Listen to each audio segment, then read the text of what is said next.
दोस्तों, जय माँ भवानी, जय छात्र धर्म। अफगानिस्तान में तालिबान शासन ने देश को पूरी तरह से अपने कब्जे में ले लिया है। लोकतांत्रिक व्यवस्था को पूरी तरह से ध्वस्त करते हुए सभी सरकारी संस्थाओं पर अब तालिबान आतंकवादियों का कब्जा हो चुका है। वर्तमान में मुस्लिम आबादी वाला यह देश एक समय में हिंदू संस्कृति और रीतियों को मानता था। आइए आपको ले चलते हैं इतिहास के पन्नों में और बताते हैं अफगानिस्तान का इंडिया कनेक्शन। ऐसा माना जाता है कि अफगानिस्तान में भारत का संबंध एक दशक या सैकड़ा पुराना नहीं बल्कि हजारों साल पुराना है। जी हाँ, अफगानिस्तान का भारत से 5000 साल पुराना नाता है और इतिहास के सबसे बड़े युद्ध माने जाने वाले महाभारत के षड्यंत्र का आरंभ भी यहीं से हुआ था। आइए आपको बताते हैं अफगानिस्तान का संबंध महाभारत काल से और देते हैं रोचक जानकारियां। गांधार का नाम पहले गांधार था। कालांतर में यह गांधार से कैसे कांधार बन गया, इस बारे में काफी कुछ वेद व्यास जी के महाकाव्य महाभारत में बताया गया है। करीब 5500 साल पहले राजा सुबल गांधार पर राज करते थे। उनकी पुत्री का नाम था गांधारी।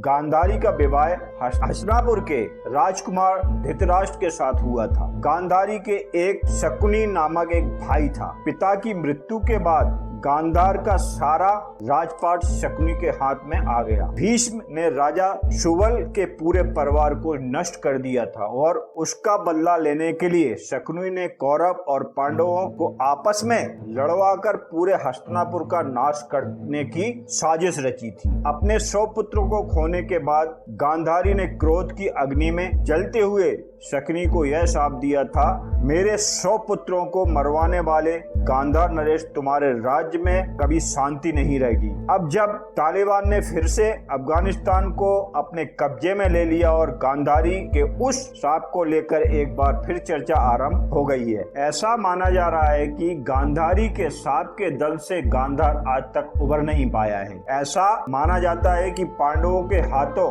पराजय के बाद कौरवों के सैकड़ों वंशज अफगानिस्तान में आकर बस गए थे। यहाँ उन्होंने अपने शकुनी मामा के प्रांत गांधार में शरण ली थी। फिर यहाँ से वह धीरे धीरे इराक और सऊदी अरब तक में जाकर बस गए थे। महाभारत काल की समाप्ति के बाद यहाँ धीरे धीरे बौद्ध धर्म का प्रचार प्रसार होने लगा। यहाँ तक कि एशिया के कुछ भाग में बौद्ध धर्म तेजी से फैलने लगा।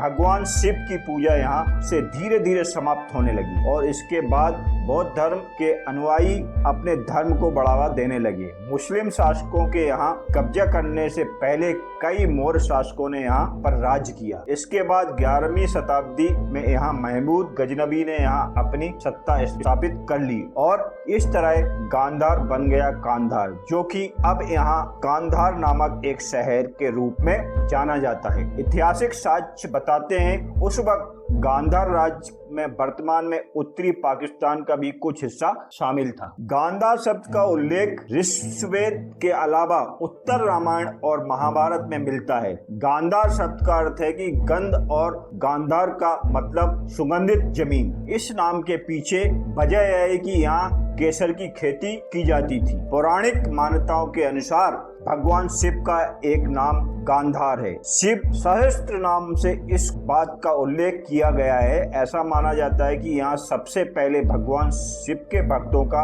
वास हुआ करता था। प्राचीन काल में उत्तर पश्चिमी पंजाब का कुछ हिस्सा भी गांधार में हुआ था। दोस्तों, तो जाना आपने कैसे गांधार कांधार बन गया। तो ये पूरी जानकारी आपको, जो महाभारत काल में अपना देश था हिंदुस्तान, जो देश था बहुत बड़ा बहुत विस्तार था कि इससे बड़ा कोई देश ही नहीं था। हमारे पूर्वजों का कहां तक राज्य था उसके तथ्य आज भी मिलते हैं। अगर ये जानकारी आप लोगों को पसंद आई हो तो लाइक करें, शेयर करें, कमेंट बॉक्स में बताएं। जय मां भवानी, जय छात्र धर्म। धन्यवाद।